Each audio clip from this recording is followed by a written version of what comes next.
Hello fellow travelers, welcome to the season 10 of our Hawaiian adventure. Season 10?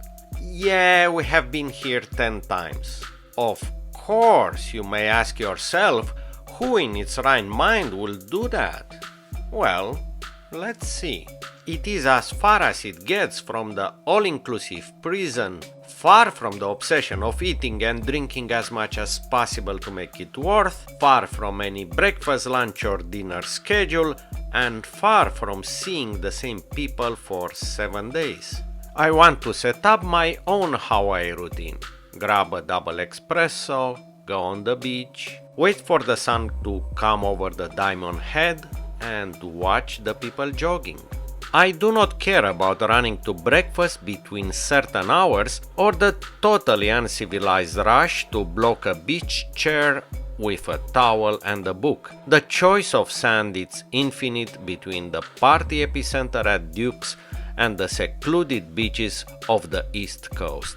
Hawaii dining is as far as it gets from the crowded buffet on a cruise ship and as far as it gets from the 3 restaurants model of all-inclusive Caribbean resorts. From exquisite dining on rooftop to the food truck in the parking at the lagoon, there are only 300 other choices. And every Friday night I'll watch Hawaii 5-0 and look for Steve McGarrett and Danny at the Tropics bar.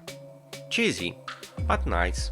If you rent a car, the whole island is your oyster. So many beaches, so many mountains, and so little time in a vacation. The Mustang convertible was invented for that.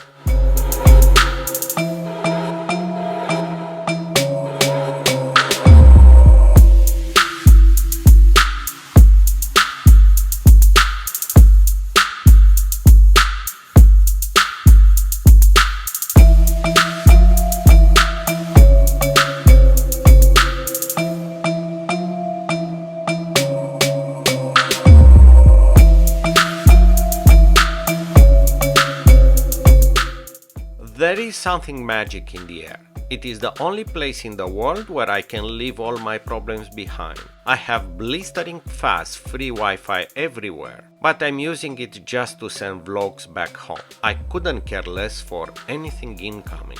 Office crisis, snowstorms, stay where you are. I met a few people that came here on a vacation and never left. That thought comes to my mind every now and then.